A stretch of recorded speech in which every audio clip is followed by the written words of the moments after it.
Magandang umaga po kapamilya, ito po si Father J-Boy at tayo na po at magkapet pandasal. Kilala natin ang mga ladybugs o ladybirds o lady beetles dahil sa polka dots sa kanilang pulang pakpak. Noong mga panahon, wala pa ang mga polka dots sa kanilang mga pakpak.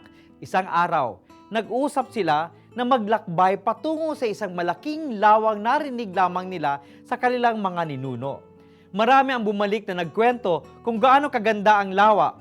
Malinaw ang tubig, malago ang mga dahon ng mga tanim, makukulay ang mga bulaklak. Maliban na lamang kay Lita Ladybird. Iba ang kanyang kwento. Kabaliktaran ng lahat ng kwento. Putika ng tubig, binaha ang mga tanim, walang bulaklak sa paligid. Natural, hindi naniwala ang buong tropa. Nang nakarating sila sa lawa, natuklasan nila na totoo pala ang kwento ni Lita Ladybird. At dahil dito, hinirang nila bilang dakilang pinuno si Lita dahil siya ay mapagkakatiwalaan.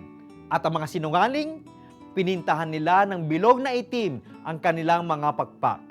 Mga kapamilya, panatilihin nawa nating malinis ang ating budhit karangalan upang mapagkatiwalaan tayo. Kaya manalangin tayo. O Panginoon, ipagkaloob mo na pakundangan sa panalangin ng aming mahal na ina. Linisin mo ang aming mga puso upang matamo namin ang kaligtasan at kalwalhatian ng iyong anak na si Jesus. Amen. Magandang umaga po.